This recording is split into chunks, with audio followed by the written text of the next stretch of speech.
ইতিমধ্যে ২০২৪ সালের উপবৃত্তির টাকা প্রদান করা শুরু হয়েছে।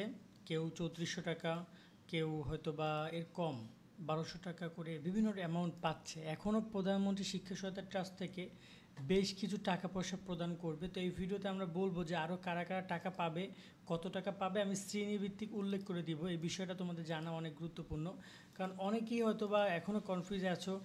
কিছু বকেয়া টাকা এখনও প্রদান করবে, কিছু টাকা প্রদান করেছে। দেখো এখানে অ্যামাউন্টটা আমি গতকালকে যে প্রধানমন্ত্রী শিক্ষা সহায়তা ট্রাস্ট থেকে যে প্রধানমন্ত্রী যে মানে এখানে উদ্বোধন করেছেন, সেখানে তিনি প্রায় কত টাকার কথা তিনি উদ্বোধন করেছেন তোমরা সেটা কি জানো?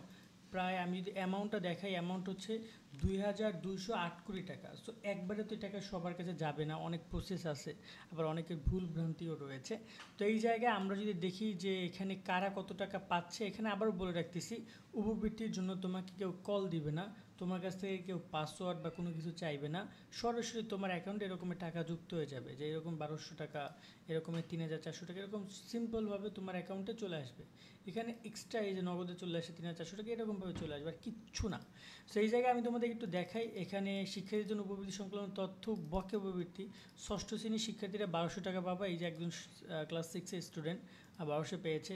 সপ্তম শ্রেণী পাবা ২৪০০, অনেকে ২৪০০ পেয়েছে। অষ্টম শ্রেণী ২,৭০০, নবম শ্রেণী ৩,৩০০, নতুন যারা রয়েছে তারা ১৮০০ টাকা করে পাবা। দশম শ্রেণী পাবা ৩৬০০ টাকা পাবা। এসএসসি ২০২৪ ব্যাচ তোমরা পাবা ২৮০০ টাকা। এই ২৮০০ টাকা তোমাদেরকে কিছুদিনের মধ্যে তারা পে করবে এই টাকাটা, ঠিক আছে, তোমরা যারা পাবা।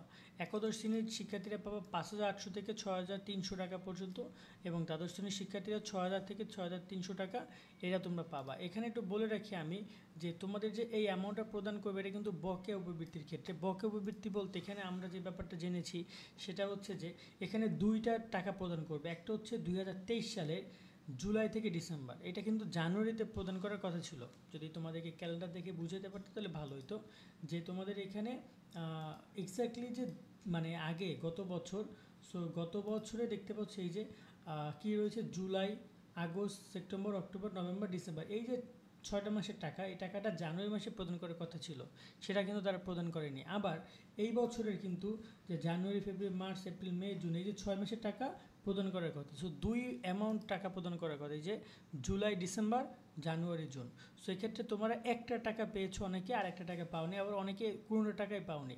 সেক্ষেত্রে তোমাদেরকে দুইটা টাকাই তারা প্রদান করবে। এখন সময় লাগবে, সময় সাপেক্ষ ব্যাপার একটু হয়ে দাঁড়িয়েছে, কারণ একদম চাইলে সাথে সাথে তো টাকা দেওয়া সম্ভব না, বা দেখা যায় এখানে অনেক প্রসেসের বিষয় রয়েছে। ইতিমধ্যে কিন্তু কয়েকশো কোটি টাকা বিতরণ করা হয়েছে বিভিন্ন উপবৃত্তির ক্ষেত্রে। এখানে ডিগ্রি সমন্বয় উপবৃত্তি যেটা রয়েছে, সেখানে শিক্ষার্থীর টাকা পেয়েছে, অনার্সের টাকা পেয়েছে। এখন তোমরা যারা এই এইচএসসি পর্যায় পর্যন্ত রয়েছে, দ্বাদশ পর্যন্ত, তোমাদেরকেও এই অ্যামাউন্টটা প্রদান করা হবে, খুব শীঘ্রই তোমরা পেয়ে যাবা।